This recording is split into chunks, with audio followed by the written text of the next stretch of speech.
صاحب آئے اور آنے کے بعد کہنے لگے کہ قبلہ یہ فلاں فلاں یہ سب مولویوں کا کام ہے، مولویوں کو رچایا ہوا ایسا ہے ویسا ہے، ہم تقلید نہیں کرتے، ہم فلاں نہیں کرتے، یہ سب غلط بولتے ہیں، یہ ایسا کرتے ہیں، یہ اپنی جیب سے فتوے دے رہے ہیں، اپنی جیب سے بیان کر رہے ہیں، ہم تقلید کے منکر ہیں۔ میں نے کہا پھر کیا کرتے ہو؟ کہ ہم تو امام زمانہ کی تقلید کرتے ہیں۔ میں نے کہا اچھا، میرے پاس بھی کچھ سوال ہیں، وہ بیچارے سستانی صاحب بھی ان کے جوابات ڈھونڈ نہیں پائے، میں سستانی صاحب سے بھی کچھ سوال لے کے آؤں گا اور آپ کی خدمت میں پیش کروں گا، اور آپ سے گزارش ہے کہ امام زمانہ سے جب رابطہ ہو تو ان سوالوں کے جواب ہم تک پہنچا دیجئے گا، ٹھیک ہے؟ ان سوالوں کے جواب ہم تک پہنچا دیجئے گا۔ خیر چلیں اس کو بھی چھوڑیں۔ میں نے ایک صاحب سے کہا، میں نے کہا ٹھیک ہے، آپ تقلید نہیں کرتے، آپ تقلید کے منکر ہیں، یا فلاں ہیں فلاں ہیں، آپ مجھے وضو کر کے دکھا دیجئے۔ اور میں یہاں پہ بھی میرا دعویٰ ہے، میرا ایسا ویسا نہیں کہ ممبر پہ نہیں، میرا عقیدہ یہ ہے کہ ممبر سے زیادہ ایک عالم کا کام ممبر سے اترنے کے بعد ہوتا ہے۔ اور جو افراد مجھے جانتے ہیں ماشاءاللہ سے کمرے میں کوئی نہ کوئی آگے بھیڑ لگی رہتی ہے۔ میں نے کہا ٹھیک ہے، آپ وضو کر کے دکھائیے مجھے۔ تو وضو کرنے لگے، مسح کیا۔ میں نے کہا اچھا ماشاءاللہ۔ میں نے کہا یہ مسح کس نے آپ کو سکھایا؟ یہ صحیح ہے یا غلط؟ کہ مولا صاحب صحیح ہے۔ میں نے کہا کس نے آپ کو سکھایا؟ اب وہ سوچ میں پڑے کہ وہ ہمارے والد صاحب ایسے ہی کرتے تھے۔ میں نے کہا اچھا۔ میں نے کہا آپ کے والد صاحب کرتے کیا؟ کہ مزدور ہیں۔ میں نے کہا ماشاءاللہ، کیا شعور خدا نے بخشا، مزدور کی تقلید کر سکتے ہو، پڑھے لکھے کی تقلید سے انکار۔ آپ کے والد، اچھا اگر آپ یہ مجھ سے کہتے کہ امام صادق نے یہ فرمایا، خدا کی قسم میں آپ کے سامنے تسلیم ہوتا، آپ کہو امام صادق نے فرمایا، اتنی صلاحیت اتنی دم ہو آپ میں کہ آپ کہیں کہ ہاں امام صادق نے ایسے فرمایا لہذا ہم ایسے کر رہے ہیں۔ اس کے لیے پھر تحقیق کی ضرورت ہوگی، اس کے لیے آپ کے اندر بھی کچھ ہونا چاہیے نا۔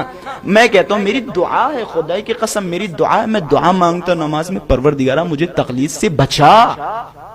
خود تقلید سے کب بچ سکتا ہوں؟ جب میں خود ایک عالم بنوں، جب میں خود اپنے مسائل حل کر سکوں۔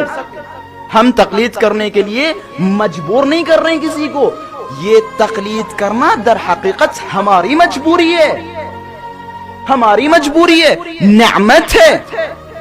تقلید اطاعت نہیں ہے، یہ غلط سوچ ہے لوگوں کی، بدنام کیا جا رہا ہے۔ تقلید اطاعت نہیں ہے، تقلید در حقیقت ہم ان علماء سے معصومین کے وہ فرامین سیکھیں جو وہ قرآن و حدیث کی روشنی میں نکال کے ہمارے سامنے پیش کریں، بس اس کے علاوہ کچھ نہیں۔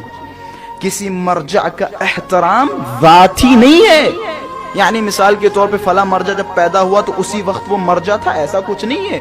ان کا احترام عرضی ہے۔ عرضی یعنی کیا؟ یعنی کسی علت کی وجہ سے یہ محترم ہے۔ وہ علت یہ ہے کہ یہ قرآن و حدیث کا نچوڑ ہمیں پیش کرتے، بس جس دن یہ قرآن و حدیث کا نچوڑ پیش کرنا بند کر دیں، غلط پیش کرنے لگے، احترام ختم۔